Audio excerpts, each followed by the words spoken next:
परिवार के ठाढ़ करऽ में मिथिलांगन परिवार सदिखन ओकरा स्मरण राखत। आ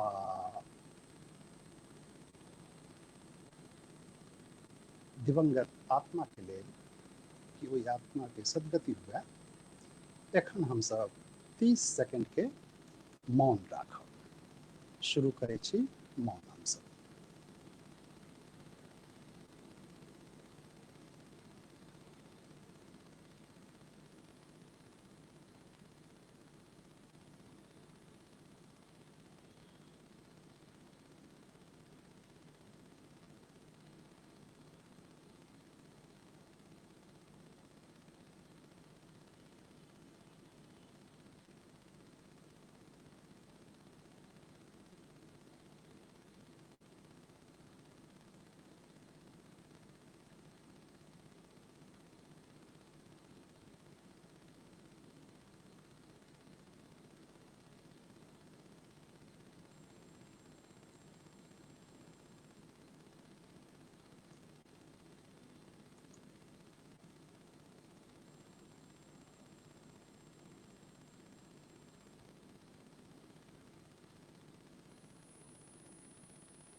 नमस्कार, स्वागत है सब गोटे के।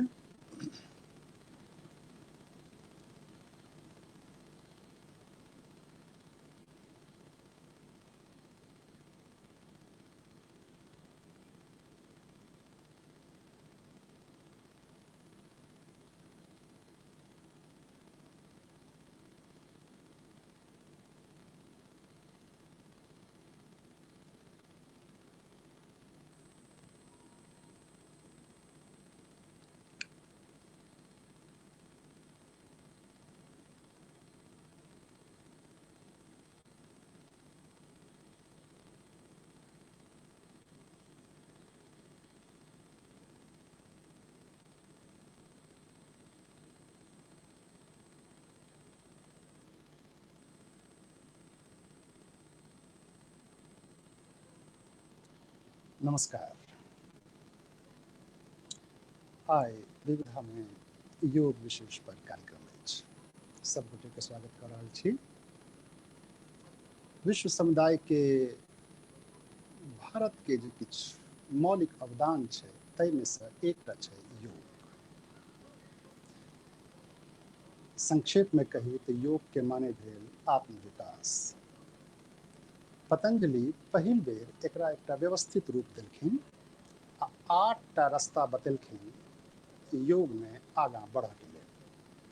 यम, नियम, आसन, प्राणायाम, प्रत्याहार, धारणा, ध्यान आ समाधि। यम माने भेल किछु एहन चीज जैसा दूर रहक चाही, जेना हिंसा, झूठ बाजसँ, चोरी चकारी से। आ जे इंद्रिय होइए, इंद्रिय में अहाँ के कर्मेंद्रिय, ज्ञानेंद्रिय आ कामेंद्रिय सेहो भेल, तकरा अनियंत्रित हेबासँ जे छै से दूर रहक चाही। बहुत संग्रह वृत्ति जे होइ छै, संग्रह के जे लोभ होइ छै तहूसँ दूर रहक चाही, जकरा अपरिग्रह कहल गेल छै। यम माने भेल अहाँ के आत्म संयम। यम के बाद छै नियम। तो जेना यम के माने भेल किछु एहन चीज जैसे दूर रहक चाही, तहिना नियम के माने भेल किछु एहन चीज जकरा लग रहक चाही। जेना शौच भेल, शरीर के शुद्धि के लेल जरूरी छै। संतोष भेल, संतोष के परम धन सेहो मानल गेल छै।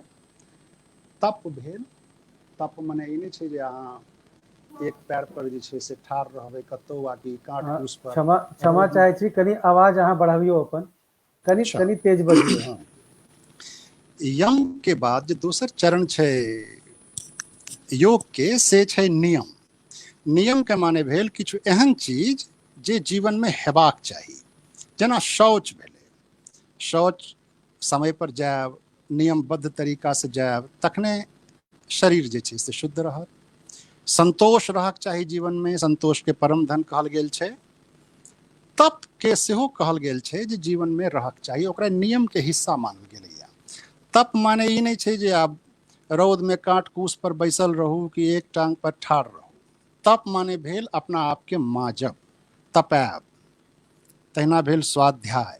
स्वाध्याय माने पोथी पढ़ब नहीं, अपन जीवन पर चिंतन मनन करब, अपन अध्ययन भेल स्वाध्याय।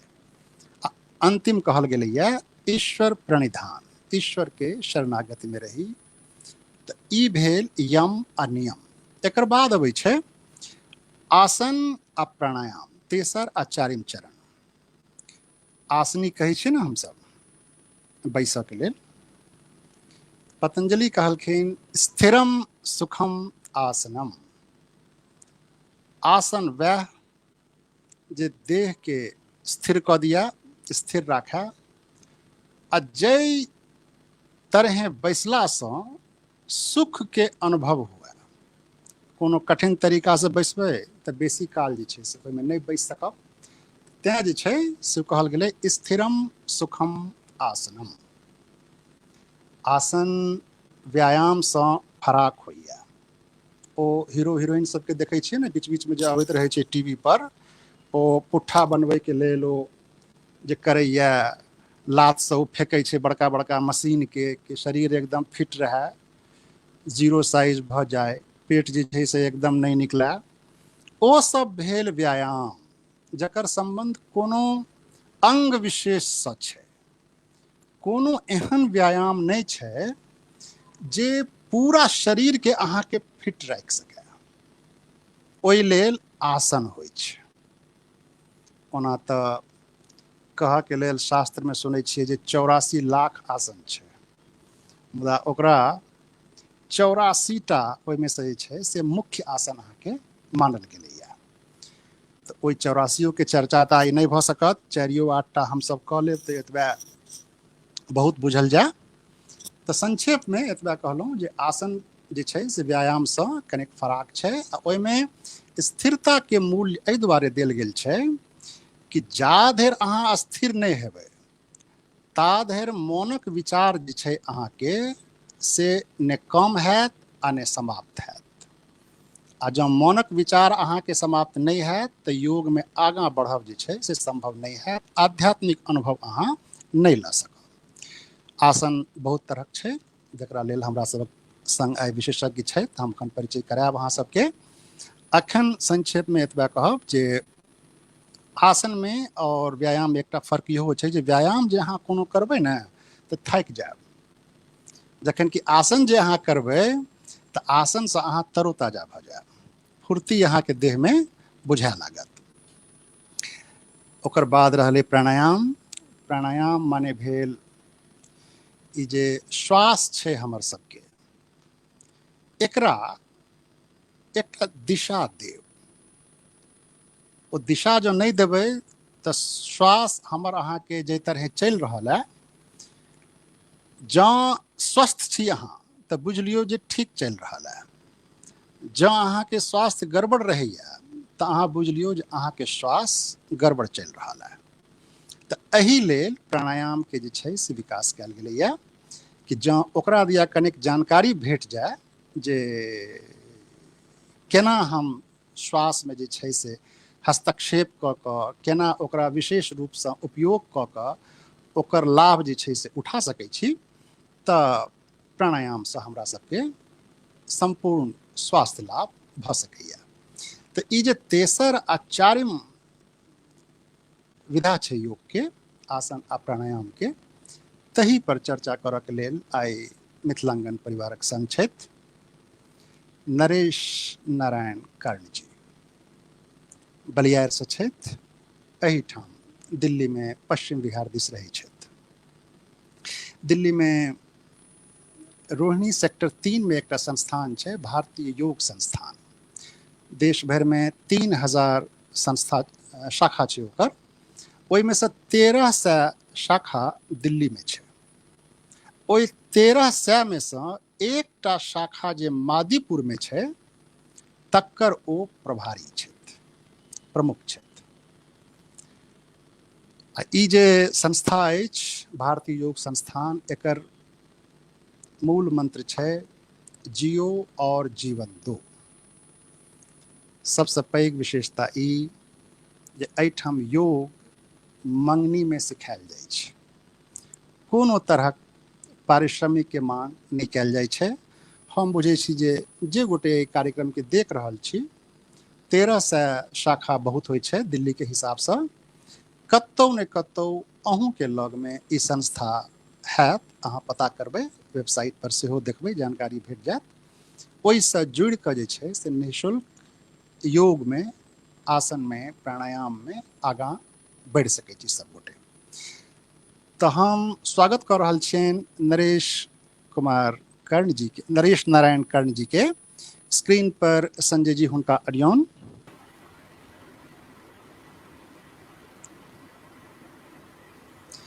नरेश बाबू प्रणाम। प्रणाम प्रणाम। हाँ, सुनि पाबि रहल छी हमर आवाज नीक जकाँ? हाँ हाँ, बहुत बढ़िया बहुत बढ़िया। मिथिलांगन परिवार में अपनेके स्वागत अछि। हम सबको धन्यवाद। हम अनुमान करै छी जे आइ बहुत रास चर्चा हम अहाँसँ कऽ सकब जे समय छै ताहिमे। आ अपनेक जे अनुभव अछि, अपनेक जे व्यावहारिक ज्ञान अछि, ताहिसँ मिथिलांगन परिवार लाभान्वित हैत। तऽ चर्चा प्रारंभ करै छी अहाँसँ हम। पहिने आसन पर हमसब थोड़े चर्चा करब। देखियौ, 4टा प्रमुख रोग हम देखै छियै आइ काल्हि लोक सबके। एक तऽ छै मोटापाके, मोटापामे खास कऽ कऽ जेना धोधि निकलि जाइ छै लोक सबके, तऽ ई एकटा पैघ जे छै से समस्या छै। दोसर छै मधुमेहके, मोटापासँ सेहो ओ जुड़ले भेल।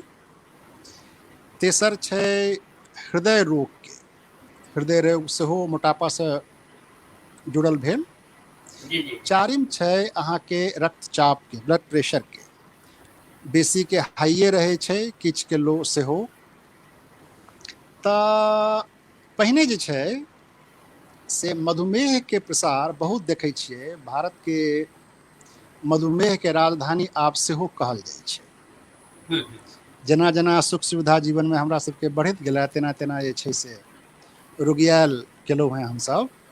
तऽ अहाँ ई कहियौ कि आसन जे छै ओहिमे अहाँके व्यावहारिक अनुभव की अछि? जब पहिने हम मधुमेह पर चर्चा करी तऽ मधुमेहमे आसनके भूमिका की छै? आसनसँ मधुमेह केना दूर भऽ सकै छै? कोन आसन लोक करैत? सबसँ पहिल छै जे एकटा कोनो आसन नहि छै जाहिसँ अहाँके पूरा ठीक भऽ जायत।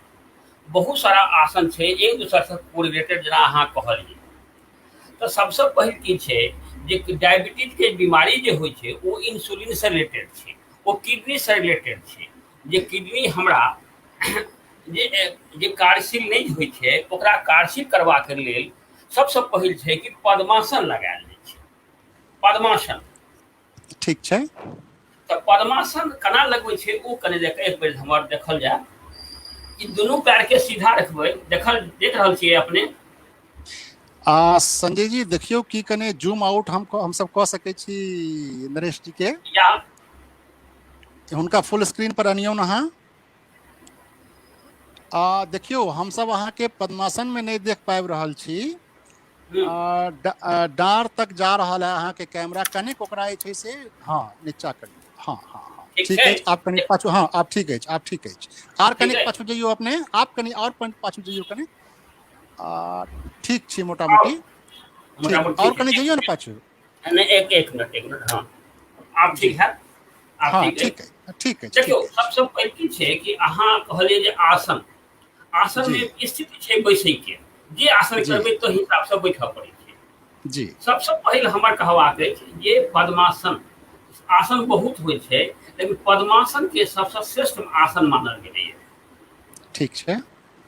हाँ, पद्मासन के बहुत सारा फायदा है। सबसे पहले केना लगबे छै से देखल जाए तो पहले दायां पैर के मोड़ के दायां बायां एड़ी लग अनबाक छै, दायां एड़ी बायां नाभि लग आ ठीक छै।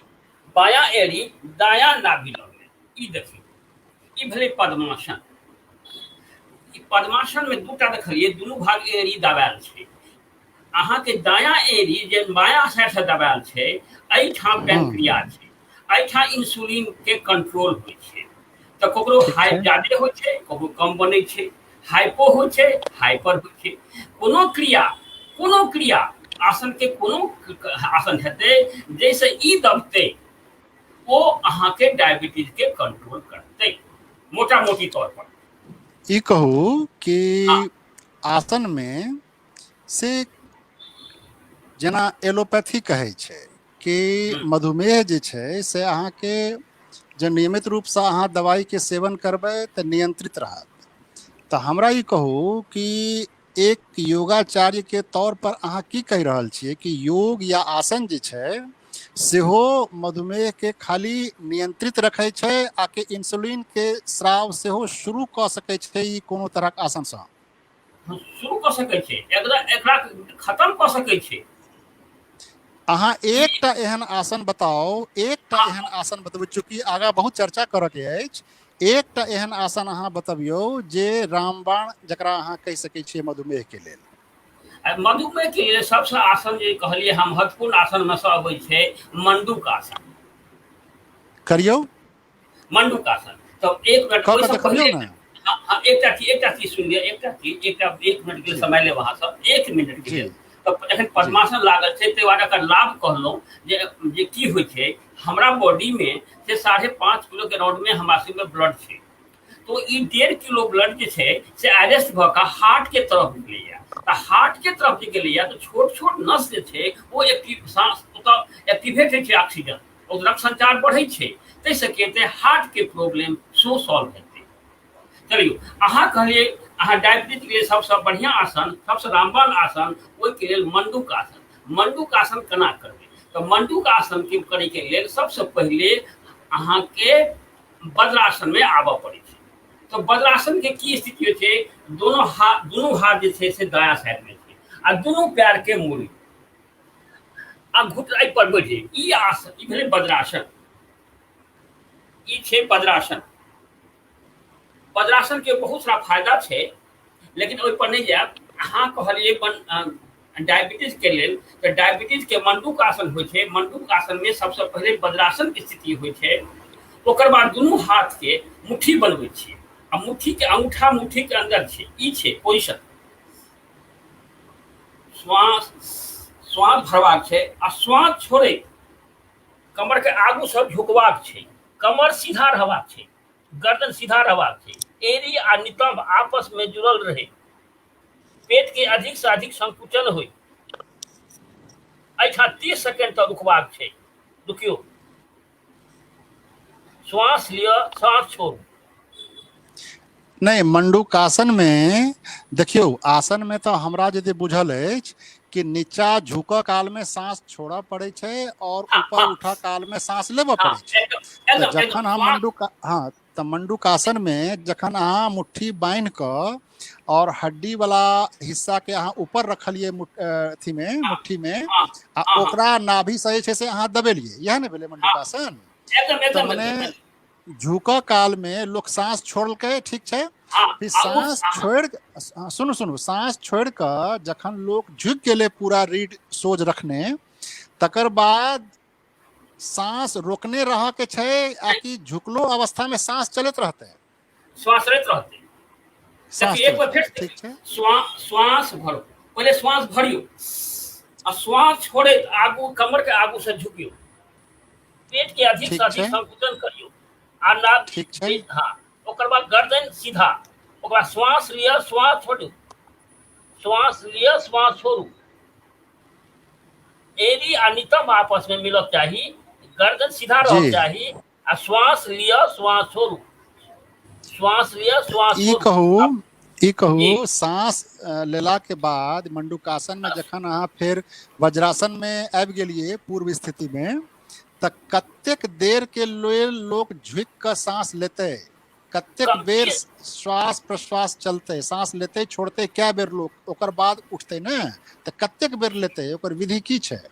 देखियो देखो ओकर विधि की छै, धीरे धीरे एकरा बढ़ायल जाय छै। हम अहाँ के कहलहुं कि नहीं कत्ता से बढ़ेबे, प्रस्थान बिंदु की छै, बढ़ेबे कत्ता से, कतेक देर पहले से शुरू करबे न्यूनतम, जकर बाद बढ़ेबे?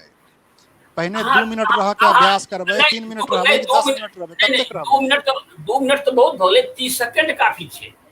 30 सेकंड से कुछ हाँ अच्छा आप एक बार सुन लियो हमर। देखियो श्वास भरलिए, श्वास छोड़ैत कमर के निचला भाग से आगू झुकलिए, अहाँ अपना शक्ति के अनुसार रुकबै, पेट के अधिक से अधिक संकुचन करबै, ओकर बाद श्वास लैत रहबै, श्वास छोड़ैत रहबै, ओकर बाद श्वास भरै वापस एबै।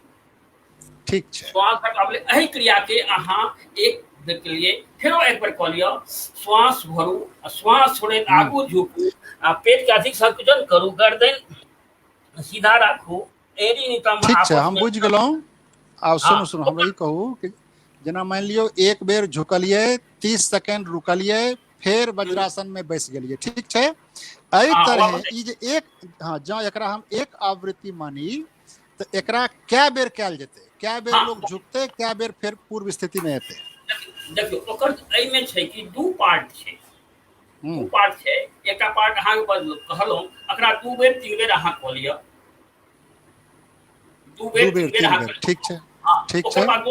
दोसर पार्ट जे छै से बायां हाथ के कप नाभि पर रखियो, ठीक छै, हाथ के कप बना के नाभि पर रखियो, आ दायां हाथ के कप बना के सोई पर रखियो, आ फिर श्वास भरियो, आ श्वास छोड़े आगू झुकियो। अच्छा, अब नाभि के भाग जे छै से अहाँ के हाथ में आबि जाए, एड़ी नितंब आग आपस में मिलल रहे, गर्दन सीधा रहे, श्वास लिया, श्वास छोड़िया, अहाँ अपने धीरे धीरे वो अहाँ के शक्ति अनुसार, क्षमता के अनुसार रुकू। ई 3 बेर कऽ लिया, 3 बेर वो कऽ लिया, ई मंडूकासन के। यो एकटा गप कहू, ई जे अहाँ कहलिए ते ई जे अहाँ ठेहुन जे मोड़ देलिए वज्रासन में, जकरा ठेहुन धेने छै और जे डायबिटिक सेहो अछि, मधुमेह सेहो छै, से केना करत ई आसन के? जकरा गठिया के जो रोग भ जाय छै ओ त नहीं क सकत।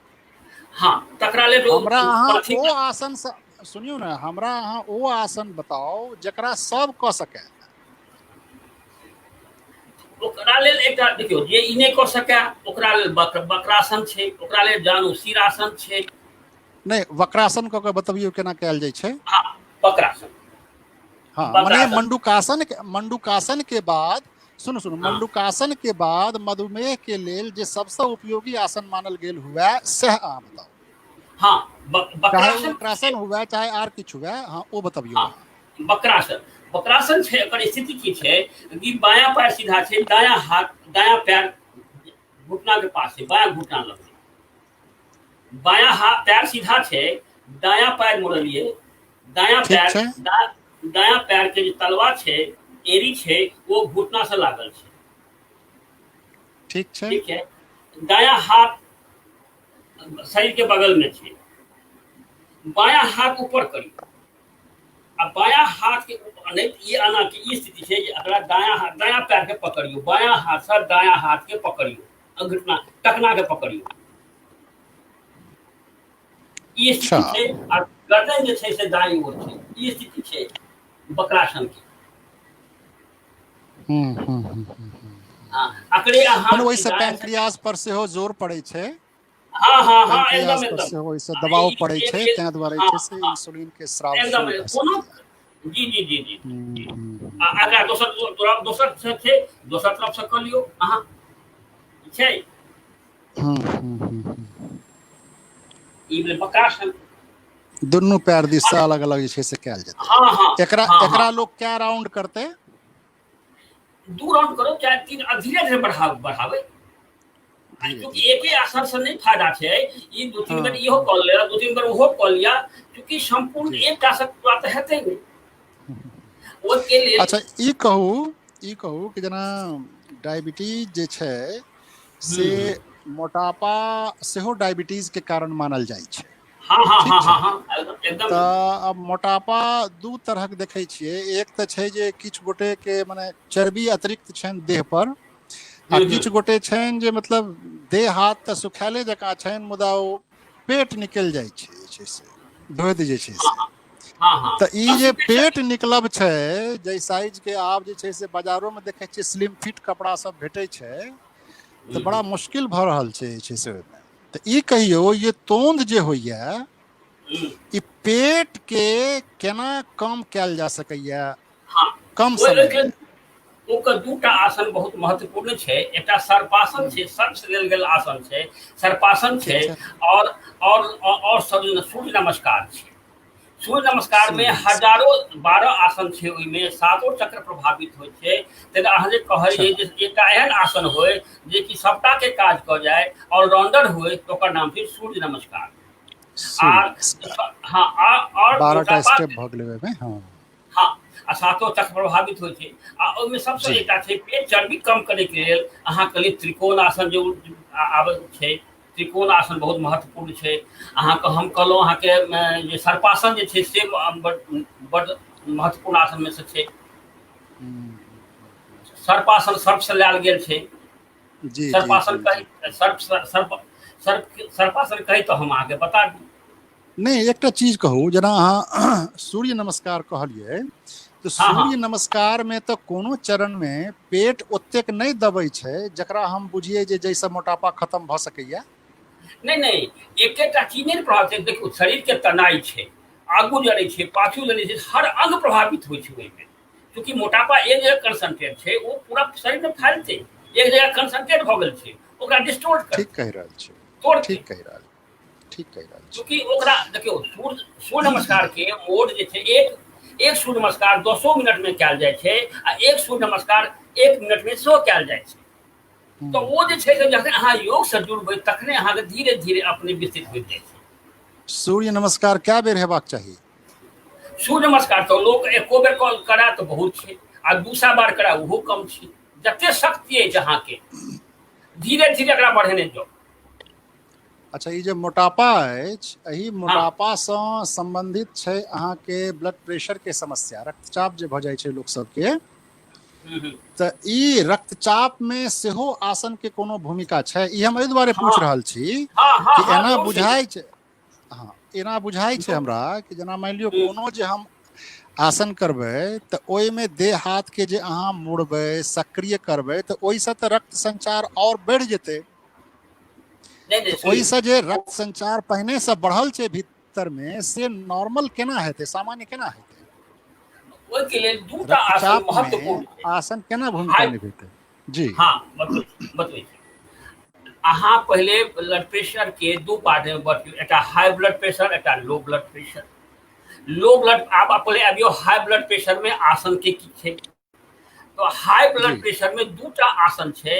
एकटा के नाम छै शिथिलासन दाईं ओर से, आ दोसर के नाम छै शवासन। ठीक छै। तऽ शिथिलासन में की होइ छै, ओकर एकटा पोज हम देखाबै छी, ओकर अहाँ जी वर्णन करै छी अहाँके। ओ ककरो हाई ब्लड प्रेशर होय, कोन एहि अवस्था में अहाँ आबि जेबै, ऑटोमेटिकली अहाँके ब्लड प्रेशर कंट्रोल भऽ जायत। चूँकि ब्लड जी प्रेशर हमेशा कॉन्स्टेंट नहीं रहै छै, वो हमेशा चेंज मोड में छै। यदि अहाँ जी ओहि मोड में आबि जेबै तऽ अहाँ ऑटोमेटिकली आ लो हाई के रिड्यूस कऽ देबै। ओकर अहाँ पोज देख लियौ, ओकर पोज देख लियौ। हाँ कहियौ कहियौ। हाँ, शिथिलासन दाईं ओर से। हमर आवाज बढ़िया क्लियर जा रहल अछि अहाँके? एकदम फर्स्ट क्लास, फर्स्ट क्लास। आ हम कनी 1 मिनट के लेल ई हटा रहल छी माइक, हाँ हमर आवाज हटबियौ ना, सुनै। हटाओ। हाँ हटाओ हटाओ। शिथिलासन दाईं ओर से, पेट के बल अबाक छै।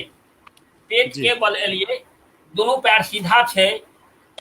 अहाँ दायां पैर सीधा रखियो, दायां पैर सीधा, दायां पैर सीधा छै। बायां दायां हाथ हथेली के रूप जे छै आसमान के छै।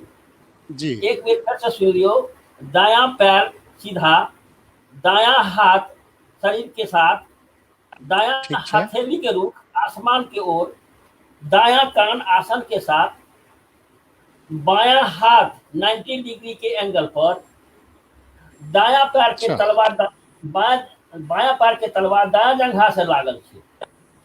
अच्छा ई स्थिति छै यो अहाँ ई के जे छै आसन के नाम, एहि आसन के ई नाम जे छै शिथिलासन दाईं ओर ई छै। जे ई जे अहाँ कहलियै एकर ई वैज्ञानिक तऽ महत्व छै जे हम जे अखन सांस लेबै ओ बायां नासिका से एतै और जेतै। तो बायां नासिका जे छै ओ कोल्ड के प्रतीक छै, ओ चंद्र के प्रतीक छै। तो बायां नासिका जे छै से श्वास जेतै आ श्वास एतै, ठंडी सांस जे छै अंदर जेतै आ गरम भऽ कऽ बाहर निकलतै। एहि स्थिति में अहाँ सुति रहियौ तऽ हाई ब्लड प्रेशर कंट्रोल भऽ जेतै। श्वास लेत रहियौ, श्वास छोड़ैत रहियौ, श्वास लिअ, श्वास छोड़ियौ। ठीक यह छै, स्थिति आब छै अपने हेडफोन लगबियौ। दाईं ओर से। कोनो डाउट? नहीं नहीं कोनो संदेह नहीं। कोनो डाउट छै? नहीं, हमरा ई कहू, ई जे अहाँ अखन शिथिलासन कऽ कऽ बतेलियै, एकर मुद्रा की एकरे हनुमानासन सेहो कहल जाइ छै? हम से नहीं कह, हमरा नहीं जानकारी में अछि। अच्छा हम नहीं कहब, चूंकि हमरा पतंजलि से रिलेटेड छै, हम सब भारतीय योग संस्थान से रिलेटेड छियै, तो शिथिलासन दाईं ओर से एकर नाम छियै। से आब जी नाम तो जी किछु जी भऽ सकै छै, लेकिन पतंजलि में हाँ एकरा ठीक छै शिथिलासन, ठीक छै हाँ आ जी जी ई जी छै। दोसर ठीक छै आसन छै, हाँ दोसर जी आसन कहलहुँ शवासन छै। सब आसन ठीक छै शवासन के स्थिति छै। शवासन स्थिति छै कि अहाँ पीठ के बल क्षमा चाहै छी रमन जी, क्षमा चाहै छी। जी शवासन के स्थिति स्क्रीन पर एकटा प्रश्न आयल अछि। जी ई प्रश्न कमलेश दास जी के छियनि, मिथिलांगनक अध्यक्ष जी के। हम्म अध्यक्ष जी के ई प्रश्न छनि, से अहाँ पढ़ि लियौ कनि, ओ ठीक छै? प्राणायाम पर हम लऽ लेबनि। ठीक छै ठीक छै, हम लऽ प्राणायाम जखन बेर एतै तखन लऽ लेबनि। हम कार्यक्रम के समय कनि घिचा सकैया संजय जी, स्मरण रखब। हाँ हाँ, हम शवासन के करबनि स्थिति चर्चा। की छै? शवासन जे छै जी से सबसँ आसान आसन छै, आसन से सबसँ आसान आसन छै। अहाँ एहि स्थिति में सुतियौ, देखियौ दुनू पैर जे छै से सुतल छै, दुनू पैर के छोटका अंगुली आसन से मिलल छै, आ दुनू हाथ जे छै से शरीर के अगल बगल छै, आ दुनू हाथ के जे हथेली के रूप छै वो आसमान के तरफ छै। एहि स्थिति में सुतबाक छै, एकरे नाम छै शव आसन। मृतक के समान का शरीर छै, आ श्वास लियो श्वास छोड़ियो। एहिसँ हाई ब्लड प्रेशर कंट्रोल होइ छै, आ मन के कौतूहलता समाप्त होइ छै। कखनो घबराहट हुए, कखनो घबराहट महसूस हुए, तऽ एहि स्थिति में आबि जेबै तऽ अहाँके अपने आप नियंत्रित भऽ जायत। ई दुनू आसन महत्वपूर्ण छै। शवासन जे छै जी कम से कम शवासन 2 बेर कयल जाइ छै। पूरे आसन के क्रिया में 2 बेर आसन कयल जाइ छै। एक बेर होइ छै सूर्य नमस्कार के बाद, आ एक दोसर बेर होइ छै आसन के समाप्ति के बाद। और एकर लाभ तखने भेटै छै जखन कि कम से कम वो आदमी 2 मिनट में कम से कम 2 मिनट एहि आसन में रहे। और नहीं तो जी शवासन जी, में आंख बंद रहते कि खुजल रहते? हाँ आंख बंद रखो, कोमलता से बंद, तो आंख कोमलता से बंद। आंख जे आंख बंद बंद, रहते तो विचार तो चलत रहते। श्वास लेबै, श्वास पर छै, श्वास लेबै, वो तो श्वास छोड़बै। गाना सुनै छियै यौ, करवटें जे बदलती जे रहे सारी जे रात हम। जे जे कहाँ सुतल शवासन ये आसान तो नहीं सुतल बुझाइया। रमन जी, अच्छा रमन जी, दोसर जी, रमन रमन जी, जी, हाँ तो जी जे एकरा कहलिए। सुतल छथिन ने, हाँ शवासन से सुतल हाँ छथिन। हाई नरेश ब्लड प्रेशर जी कनि कंट्रोल हेबे सुनबै, करते, नरेश लहलौरिया जी, शांत हेबे करते। और एक नरेश जी, महत्वपूर्ण बात अहाँ सबके कहै छी, जे कखनो उठियो तो दायां करवट लऽ कऽ उठियो, बायां करवट लऽ कऽ नहीं उठियो। जी जी जी नरेश जी जी, कतेक आदमी की होइ छै एही में कोलैप्स भऽ रमन जाइ जी, छै। एहि रमन जी, किया अच्छा, कारण अपने छै जो जे आप उठ कर बैस जाइयो, उठ कर आप बैस नहीं, जाइयो नरेश जी। नहीं नहीं, एक सेकंड, हिनका वएह खाली कहता एकटा है कि गप वएह कहि दियौ, वही पॉइंट पर आबै जे छी ई हम। हाँ उठे तो देख में दायां सुतल करवट छथिन। लियो, रमन जी दायां कनि करवट रोकू हुनका, लियो, रोकू रोकू रोकू रोकू, अपना आसन पर नरेश बैसियो। जी रुक रुको जाओ। रुको, संजय जी किछु जो आदेश दऽ रहल जो छै। अहाँ पूर्वे जी जी, पश्चिमे सुतल छी बजियो तो बजियो उत्तर, बजियो, आदेश दियो। जो जो अहाँ पूर्व पश्चिम मुहे सुतल छी तो उत्तर दक्षिण भऽ जाओ, अहाँके पूरा शरीर हाँ नजर संजय आयत, जी बजियो। पूरा शरीर ओ नजर आयत अहाँके। ओ कहि रहल छथि संजय जी कि कैमरा जी के हिसाब से नीक हाँ रहत कि जेना जई तरह से अखन अहाँ सुतलियै ने, जँ अहाँ हाँ उत्तर दक्षिण मुहे छलहुँ हैं तऽ पूब पश्चिम भऽ कऽ देखेबै कोनो आसन हाँ करैत तऽ फोटो नीक हाँ जकाँ आयत। कैमरा अहाँ ओहि हाँ ठाम रह दियौ, आब हाँ, आगाँ ठीक जे ठीक एतै ठीक ने ठीक, आसन ताहिमे ई सब करब। देखियो शवासन सुनू ने, देखियो, नहीं शवासन अच्छा देखियो, ठीक है, देखो शवासन। दोनों पैर छै ई स्थिति छै शवासन के। दोनों पैर सीधा, दोनों पैर के दिशा चक्का बदले अंगुली के आसन चले ना लागल, वही दिशा दोनों में हाथ सुतल शरीर के अगल बगल, हथेली के ऊपर आसमान के ऊपर, वही दिशा में सुत रहलखिन श्वास हुनका के लिया श्वास छोड़। यह अहाँ शवासन उल्टा दिश से नहीं सुतलिए, दायां सुनू ना। करवटी आसन पर बैठ जाए।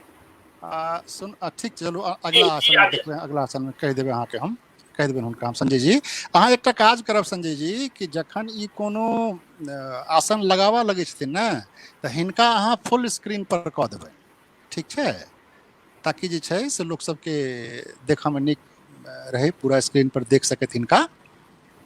चलू ई तऽ जे छै से भऽ गेलै।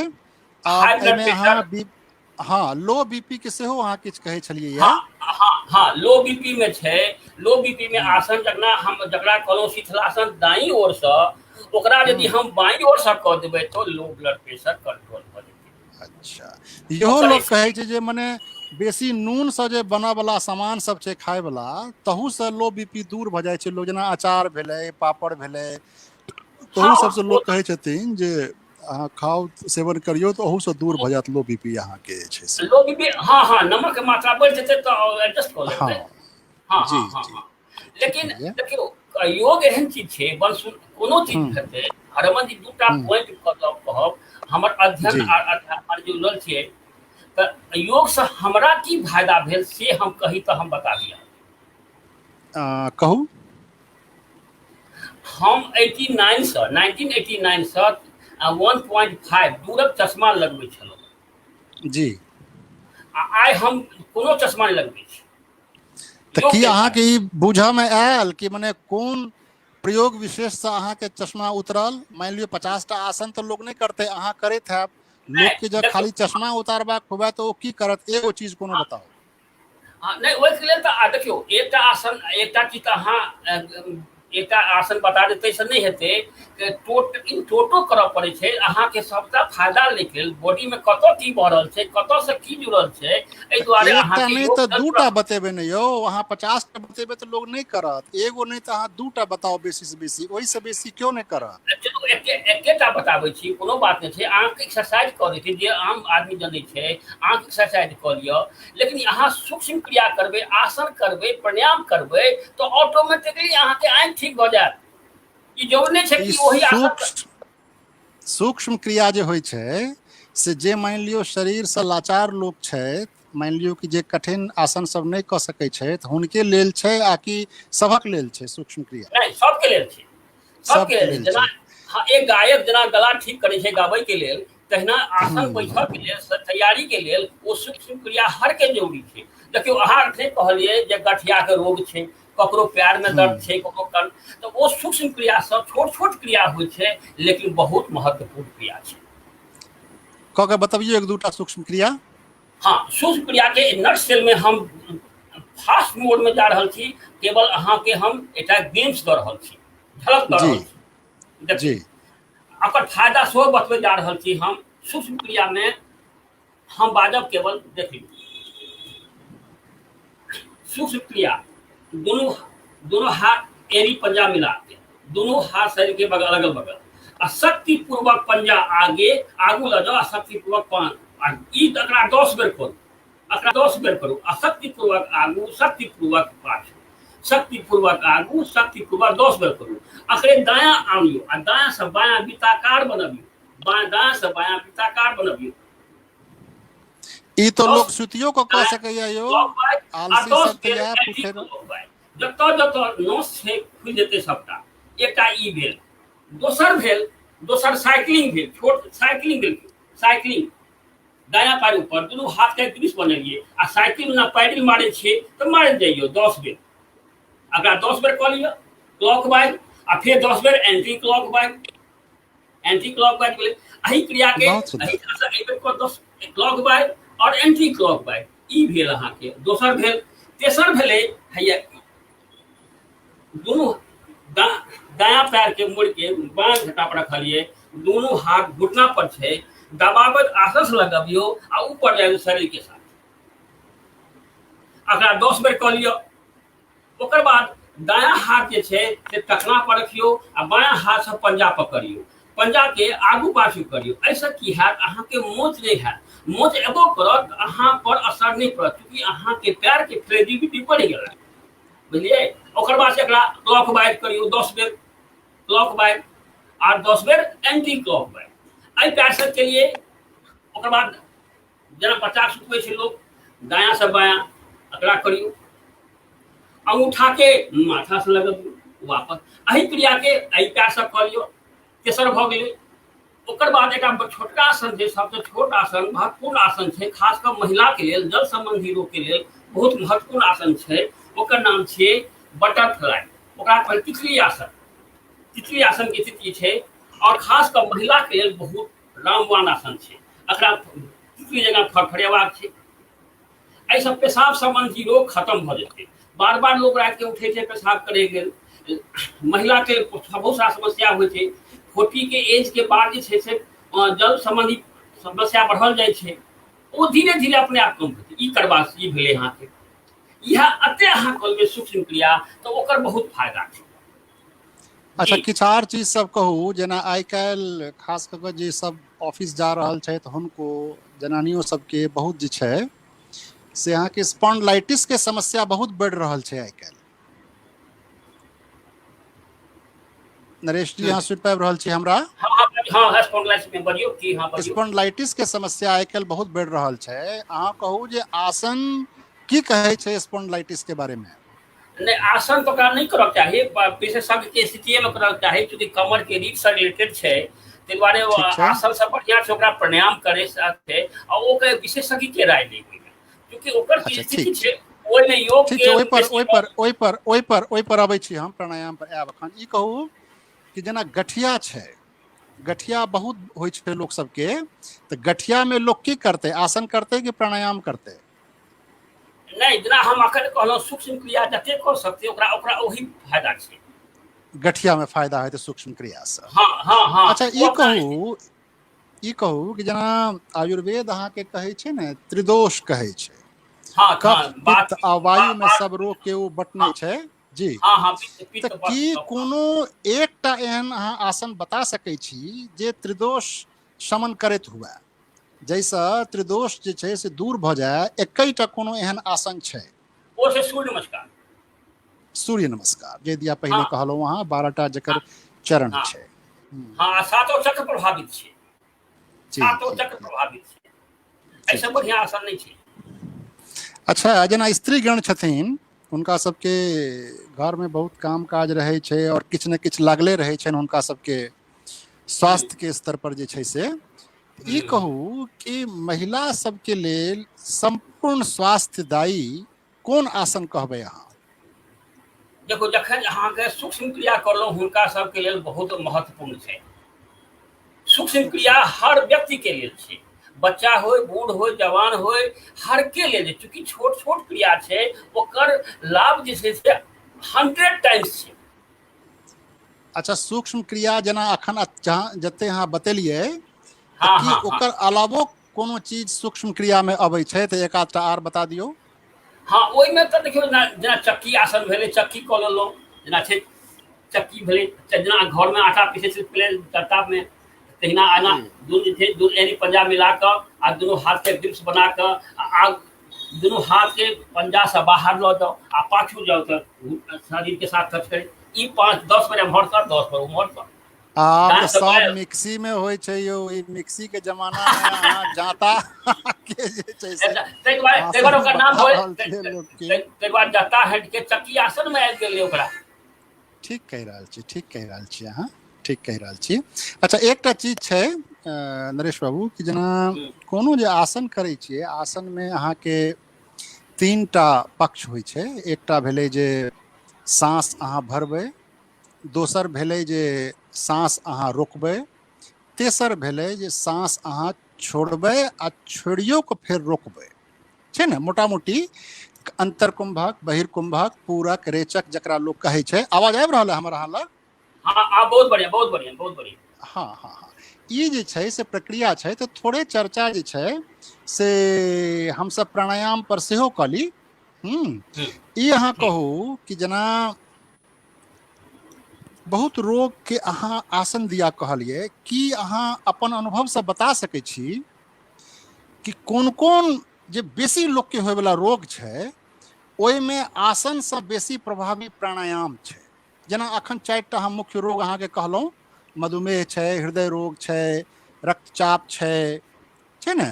तऽ एहि सबमे कि कोनो एहन प्राणायाम छै जे आसन से जल्दी और आसन से बेसी लाभ दै वाला छै? हाँ, अहाँके बहुत बहुत बढ़िया क्वेश्चन भेल। जतेक रोग छै ओकर निदान में जे रोग छै 30% आसन काज करे छै, 70% प्राणायामे काज करे छै। बहुत सुंदर, बहुत सुंदर जी। आसन तो छै कि शरीर के हम स्थिरता कना दी, स्केलेटन कना हमर तैयार रहे, हम कना जी। अपन बॉडी के मेंटेन करी, ओकर बाद सबटा काज तऽ प्राणायामे से होइ छै। तऽ जेना मानि लियौ कि हम अहाँके मधुमेह दिया पुछलहुँ, हाँ, तऽ मधुमेह में अहाँ मंडूकासन कहलिए, तऽ तहिना मधुमेह के प्राणायाम से दूर करऽ के लेल कोन प्राणायाम छै? दूटा छै, कहू। दूटा महत्वपूर्ण छै, दूटा तऽ छैहे। एकटा छै अहाँके अग्निसार प्राणायाम और कपालभाति प्राणायाम। अग्निसार माने जे उड्डयन बंध लगा के जे कैल जाइ छै सएह ने? नहीं नहीं नहीं, हाँ उड्डयन, हाँ हाँ हाँ, राइट राइट। क के देखबियो कनी। हाँ देखियो, ओहिमे छै कि सब प्राणायाम में सबसे पहिल चीज की छै तऽ अहाँके पद्मासन या शिथिलासन, जे अहाँ स्थिति में ज्यादा देर तक बैठ सकी तऽ पद्मासन सबसे बेस्ट आसन होइ छै। तऽ पद्मासन के लाभ बेसी भेटै छै, ताहि दुआरे पद्मासन लगेबाक चाही। पद्मासन और चूँकि अहाँ कहलिए अग्निसार केना करबै, तऽ अग्निसार के करे के सबसे पहले अहाँके पद्मासन लगा लेलिए, दोनों हाथ के ज्ञान मुद्रा में लियो, अग्नि और वायु के एक साथ करियो, 3 उंगली सीधा, ई भेलै अहाँके ज्ञान। जब अग्निसार में बायां हाथ ज्ञान मुद्रा में छै, दायां हाथ से प्राणायाम मुद्रा बने, प्राणायाम मुद्रा केना बनै छै ओकर देखल जाय। तऽ अहाँ अनामिका कनी और पाछू अंगूठा के घुसकू, बीच में दूटा अहाँ कनी उंगली जे पाछू छै, घुसकू, अहाँ पाछू जाओ कनेक। हाँ हाँ, आर थोड़े पाछू, आर एक, हाँ बस बस, बहुत बढ़िया। आप करिए। हाँ देखियो, पद्मासन लगेलिए, बायां हाथ ज्ञान मुद्रा में छै, दायां हाथ से प्राणायाम मुद्रा बनेलिए। प्राणायाम मुद्रा केना बनै छै ओकर देखल जाय। अनामिका और अंगूठा के बीच में 2 उंगली जे छै ओकरा हथेली पर लानियो। ओकर बाद बायां अनामिका बायां नासिका पर, अंगूठा दायां नासिका पर रखियो। ओकर बाद सॉरी अग्निसार अहाँ कहलिए ने करेला, सॉरी जी। सॉरी हम तो अनुलोम विलोम करी, सॉरी। तो दोनों हाथ के ज्ञान मुद्रा के पलट के चिन्ह मुद्रा मानियो, आ दोनों पैर हाथ पकड़ियो, ई चिन्ह मुद्रा भेलै। ज्ञान मुद्रा के पलट गेला से चिन्ह मुद्रा होइ छै, क्योंकि बॉडी हिले नहीं, बॉडी सीधा रहे। ओकर बाद धीरे धीरे श्वास बाहर निकालियो, पेट के अधिक से अधिक संकुचन करियो, आ नाभि के भाग के आगू पाछू कर जाइयो।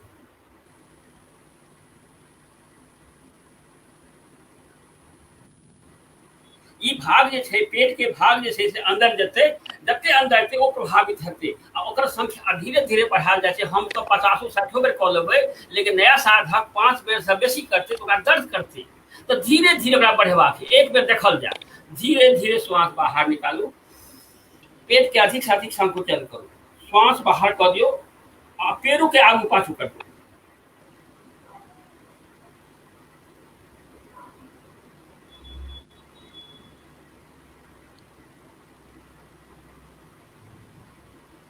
श्वास यह छै अग्निसार।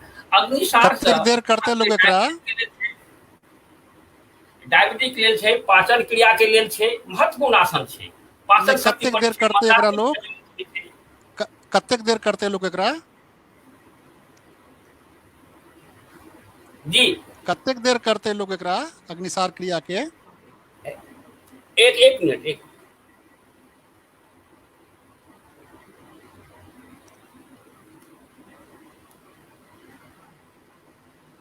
तार खिंचा गेलै। आवाज तो आबि रहल है अहाँके? हाँ हाँ, हमरा नहीं बता, हाँ बोलियो। अग्निसार क्रिया लोग कतेक देर करते? ये अपना शक्ति के अनुसार धीरे धीरे बढ़ायल जेतै, 5 बेर, 7 बेर, 8 बेर, 9 बेर, अखन जे अग्निसार क्रिया क के देखलिए कनिकबे हाँ देर पहिने हमरा संजय चौधरी जी मिथिलांगन के जे अध्यक्ष छथि हमर सबके श्री कमलेश दास जी हुनकर जी एकटा जी प्रश्न पठेने छलथि है। हुनकर प्रश्न रहनि जे हम्म, पद्मासन में प्राणायाम कयल जा सकै छै कि नहीं। तो अपने हाँ हाँ अग्निसार क्रिया जे कऽ कऽ देखलियै पद्मासन में, ओहिसँ स्पष्ट भऽ गेलै जे प्राणायाम कयल जा सकैया पद्मासन में। हाँ हाँ हाँ हाँ हम्म, पद्मासन प्राणायाम पद्मासने में हेतै। जी जी जी जी जी स्वास्तिक आसन हो या कोनो आसन हो, लेकिन पद्मासन बेस्ट आसन छै। अहाँके कहलो ना अच्छा एकर लाभ जे छै। ई कहू, ई जे छै अहाँके ब्लड प्रेशर जे होइए, रक्तचाप के जे समस्या छै, ओहिमे प्राणायाम के बड़ प्रशंसा सुनै छियै कि हाँ एकदम से जे छै वो बिना दवाई खेने शांत कऽ दै छै, जे छै से की कहै छियै अहाँ? देखियो देखियो कोनो मेडिकल कोई योगा मैन कोई आदमी ई नहीं कहते जे अहाँ दवाई छोड़ दियौ। दवाई जे नहीं, छै जँ अहाँ शुरू नहीं केने छियै तखन तऽ नहीं शुरू करैके जरूरत पड़े, से तऽ भऽ सकै छै ने प्राणायामसँ। मान लियौ हाँ जे हमरा एखन पता चलल है जे हमरा हाई बीपी रहैया आ दवाई खेनाइ हम शुरू नहीं केने छी, ठीक हाँ छै, तऽ तखन तऽ छै ने संभव जे हम आसन आ एकदम प्राणायामसँ हाँ हाँ से हाँ दवाई हाँ हाँ खाइसँ बचि सकी। तऽ केना हाँ बचब, हाँ की करब हम कहू? ओकरा लेल अनुलोम विलोम प्राणायाम सबसँ महत्वपूर्ण प्राणायाम छै। अनुलोम विलोम बहुत लोकप्रिय सेहो छै। तऽ ई कहियौ कि अनुलोम विलोम जे होइ छै, ओहिमे कतेक देर में लोक सांस लेतै, कतेक देर फेर ओकरा जे छै से रोकतै, फेर कतेक देर में ओकरा छोड़तै आ कतेक देर फेर छोड़ कऽ बहिर्कुंभक लगेतै। एहि लऽ कऽ जे देखियौ छै से बहुत रास भ्रम के स्थिति छै साधक सबमे, अभ्यासी लोक सबमे। तऽ अहाँ कहियौ कि अनुलोम विलोम जँ करक हुए ककरो, तऽ अधिकतम लाभ के लेल केना ओ करे अनुलोम विलोम? देखियो अनुलोम विलोम जे छै ओकरा जकरा जेकर बेसी ब्लड प्रेशर हाई छै ओकरा कुंभक नहीं लगेबाक छै, ओकरा रुकबाक नहीं छै। ठीक छै। आ जकरा कम छै ओ लगा सकै छै, जकरा बेसी हाई ब्लड प्रेशर छै ओकरा कुंभक नहीं लगेबाक चाही। अहाँ कनि पाछू घुसक के बैसू। हाँ, आर थोड़े आर बस एक हाथ कनी आर पाछू, बस बस बस ठीक। आर कनेक पाछू भऽ जाओ, आर कनेक पाछू। हाँ, किछु कहै छलिए, कहियौ। कुंभक दिया हाँ तो अहाँ ओकरा रोकियो के कऽ सकै छी, बिना रोको के कऽ सकै छी। शुरुआत में जे छै से अहाँ धीरे धीरे अपने नहीं करबै। तऽ अहाँ जे अहाँ सुनू कहलिए सुनू, अखन जे अहाँ कहलिए कि मने कुंभक नहीं लगबै के छै जिनका रक्तचाप छै, तऽ एहिसँ इएह निष्कर्ष निकलै छै ने जे प्राणायाम के सेहो दुष्परिणाम छै, प्राणायाम के सेहो साइड इफेक्ट होइ छै। हाँ प्राणायाम हाँ मतलब निरापद नहीं अछि, ओकरा हाँ बुझि हाँ सुझि के कयल जेबाक चाही। एकदम एकदम अच्छा, तऽ एकदम की एकदम करत? और जेना मानि लियौ जकरा बीपी छै ओ की करत तखन? देखियो मने ओकरा बिना धीरे कुंभक धीरे लगेने बढ़ेबाक अनुलोम छै। विलोम करे? अच्छा ओकरा देखियो पहले तऽ धीरे धीरे ओकरा बढ़ेबाक छै, 2 मिनट 3 मिनट 5 मिनट 7 मिनट अहिना धीरे धीरे बढ़ेबाक छै। जकरा हाई बेसी ब्लड प्रेशर छै तऽ ओकरा कुंभक नहीं लगेबाक छै, श्वास लेबाक छै, श्वास छोड़बाक छै। अहाँ जे कहलिए कते मिनट लगक चाही आ कते मिनट छोड़क चाही, एहि के बारे में ओ आगू विस्तृत छै, ओकरा कहै छै नाड़ी शोधक प्राणायाम। अच्छा तो वो भस्त्रिका के जे छै कहलिए 3 चरण जे होइ छै ओहिमे आगू एडवांस कोर्स में आबि गेलै। लेकिन जी पहिले जे छै लोक से जुड़े के लेल से छै कि अहाँ एकटा देखियो ओकर स्थिति देखियो की छै अनुलोम विलोम के। तो पद्मासन लागल छै, बायां हाथ ज्ञान मुद्रा में छै आ दायां हाथ प्राणायाम मुद्रा में छै।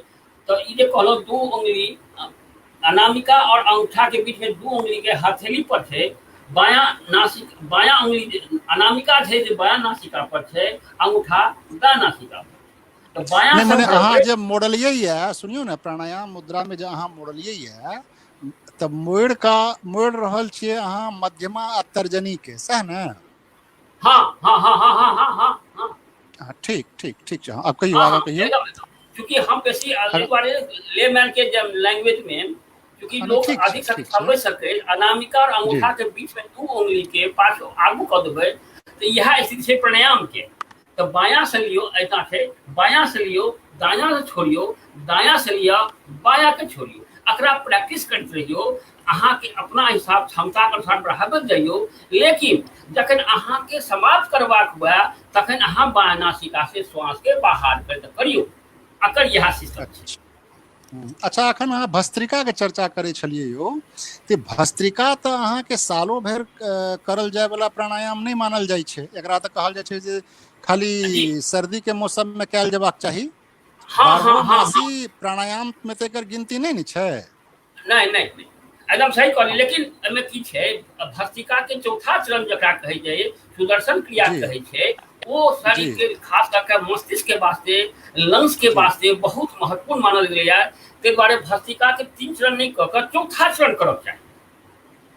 अच्छा अच्छा, ओ जे अहाँ तखन कहै छलियै या कि स्पॉन्डिलाइटिस के लेल नीक होइ छै कि आसन के बजाय लोग जे छै से प्राणायाम कराय, तो स्पॉन्डिलाइटिस में कोन प्राणायाम से लाभ हेतै?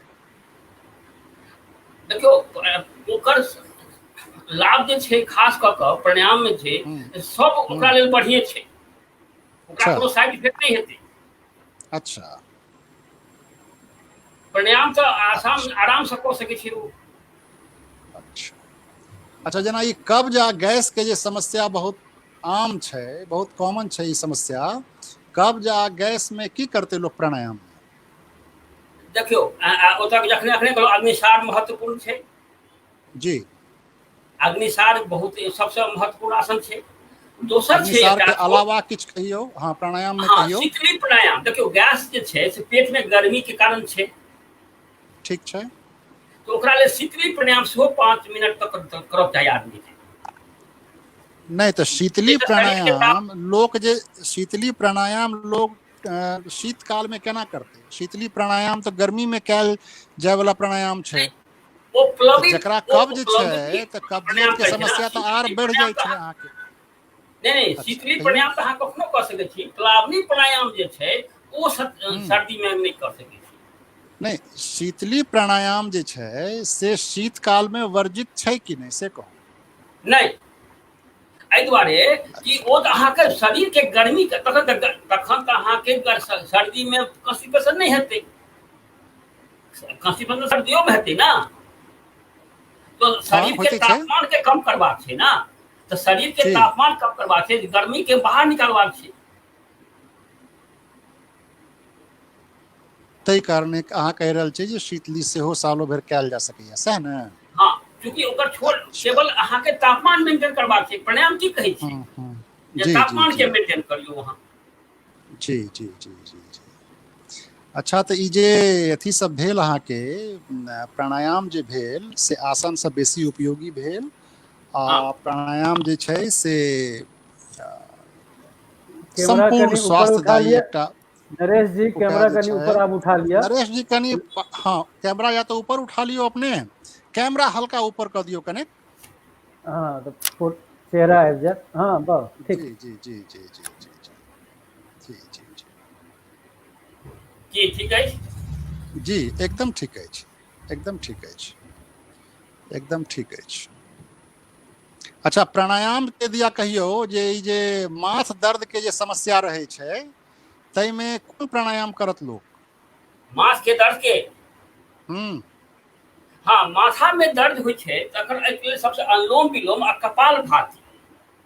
कपाल भाती प्राणायाम में सबसे श्रेष्ठ जे प्राणायाम में दूटा जे छै से महत्वपूर्ण, सबसे महत्वपूर्ण छै। महत्वपूर्ण सबटा छै, लेकिन अनुलोम विलोम आ कपाल भाती बहुत महत्वपूर्ण छै, सबसे महत्वपूर्ण छै। अच्छा, कपाल भाती आ अग्निसार क्रिया में की अंतर छै? देखियो, अग्निसार अलग चीज छै, अहू में पेट दबा रहल छियै और कपालो भाती में पेट दबाबै छियै, भीतर दबाबै छियै ने। कपाल भाती में जे छै से माथ के कपार के छियै, ओकरा चमकाबाक छै। हम करऽ के विधा में अंतर पूछ रहल छी, करऽ के विधा में अंतर की छै? हाँ, देखियो, अग्निसार तो अहाँ देख लेलिए जी, अग्निसार तो अहाँ सब देख लेलिए, और कपाल भाती में पोजीशन ओतबा छै।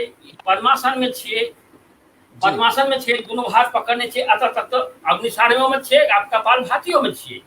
कपाल भाती में की होइ छै जे श्वास के बाहर फेंकबाक छै, पर सेकंड जी के स्ट्रोक मारबाक छै और जी एक जी से जी एक राउंड में 120 बार करबाक छै। ओहिसँ बेसी करबाक है तो ओकरा फिर गैप दियौ, फिर स्टार्ट करियौ। अच्छा अहाँ एक डेमो देख लियौ, अहाँ कपाल भाती केना कयल जाइ छै। तऽ कपाल भाती केना कयल जाइ छै, दुनू हाथ अहाँ पद्मासन लागल छै, दुनू हाथ के पकड़ जे घुटना सके चिन्ह मुद्रा में, शरीर हिले नहीं, बैलेंस रहे, स्थिर रहे आ श्वास भरबै। श्वास के शक्ति पूर्वक दुनू नासिका से नाक से केवल बाहर फेंकबाक छै, लेबाक नहीं छै। देखियौ जी जी जी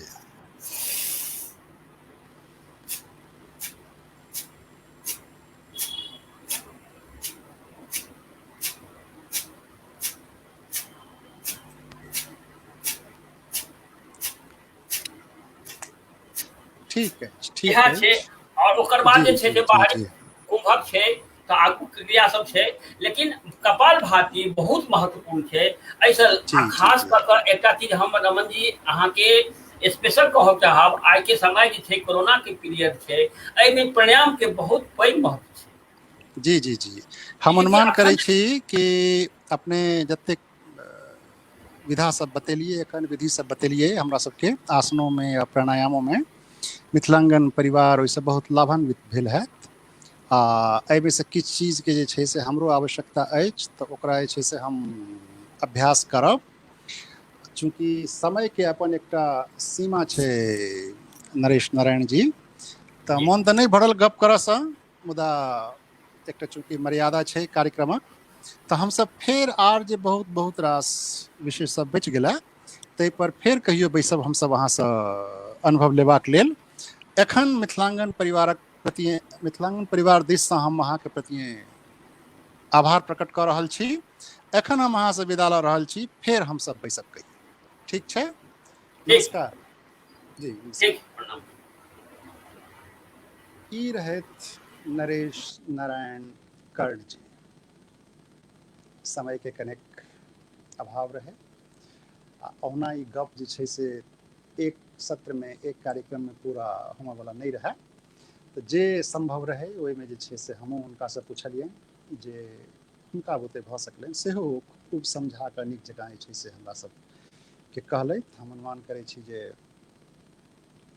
बहुत गोटेके प्रश्नक उत्तर एहिमे भेटल है आ लाभान्वित भेल है सब गोटे। किछु घोषणा करक लेल हमरा संजय चौधरी जी कहने छथि, जे संयोजक छथि हमर सबके। कार्यक्रमक शुरुआतमे देखलिए अपने सब जे डॉक्टर राम कुमार मल्लिक जी के स्वर्गवास भऽ गेल छनि। कनी आवाज बढ़ेबै, कनी आवाज बढ़ेबै। हाँ, डॉक्टर राम कुमार मल्लिक जी के स्वर्गवास भऽ गेल छनि।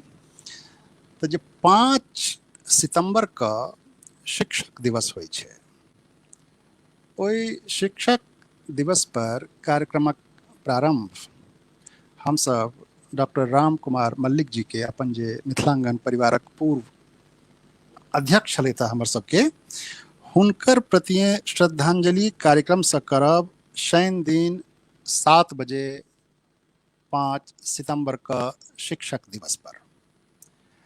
ओहि श्रद्धांजलि कार्यक्रम के बाद शनि दिन 5 सितंबर का 2टा महत्वपूर्ण कार्यक्रम अछि, ताहि दिया कनेक संक्षेप में हम जानकारी दऽ दी अपने सबके। चूँकि शिक्षक दिवस छै तऽ 3टा शिक्षक हमरा सबक बीच ओहि दिन रहती। दीपाली कर्ण जी के नामसँ सब गोटे अवगत छी, राजेश जी के साथ अबै छै तो सब दुनू गोटे। विद्या चौधरी जी सेहो रहथिन ओहि दिन, आ दरभंगासँ डॉक्टर सुनीला दास जी रहती। शिक्षक दिवस विशेष कार्यक्रम पर करीब करीब 7:15 बजे के 7 बजे जुड़ब हमसब। ओकर बाद श्रद्धांजलि कार्यक्रम जहिना समाप्त हेतै तकर बाद ई कार्यक्रम ई तीनू गोटे लऽ कऽ एथिन, दीपाली कर्ण जी, विद्या चौधरी जी आ डॉक्टर सुनीला दास जी। एहि कार्यक्रमक बाद एकटा आर बहुत महत्वपूर्ण कार्यक्रम अछि ओहि दिन, प्रवासी मैथिल आ मिथिला विषय पर विमर्श श्रृंखला के अंतर्गत। हमरा नहीं बुझल है जे ई नव श्रृंखला के शुरुआत ओहि दिन से भऽ रहल छै, आ कि कोनो कार्यक्रम एहि श्रृंखला के तहत पहिने भेल छै एहि मंच पर। विमर्श कार्यक्रम के तहत, विमर्श श्रृंखला के तहत प्रवासी मैथिल आ मिथिला विषय पर एकटा कार्यक्रम रहत ओहि दिन 8:15 के आसपास हम अनुमान करै छी शुरू हैत। ओहिमे 3 गोटे विदेश से जुड़ता। प्रोफेसर राजीव कंठ जी फिनलैंड से, नोकिया ओहिठामक कंपनी अछि। नवीन कुमार चौधरी जी डेनमार्क से, दूध के नदी बहे छले से पढ़े छलहुँ हमसब स्कूल में। और डॉक्टर प्रशांत दास जी स्विट्जरलैंड से, पहाड़ी जैठामक सबसे मनोरम छै, बहुत हेम छेम राखय वाला लोक छथि सब गोटे। तो प्रवासी मैथिल आ मिथिला विषय पर आब हम सब विमर्श सुनऽ के लेल 5 तारीख का 7 बजे से बैसाउ। पहिने डॉक्टर राम कुमार मल्लिक जी के श्रद्धांजलि कार्यक्रम हेतनि, तकर बाद शिक्षक दिवस विशेष कार्यक्रम हैत, अंत में प्रवासी मैथिल आ मिथिला विषय पर विमर्श हैत। एहि घोषणा के साथ आइ हम अपने सबसे विदा लऽ रहल छी। फिर अगला कार्यक्रम में कोनो दिन कहियो भेंट हैत। जय मिथिलांगन, जय मिथिला, नमस्कार।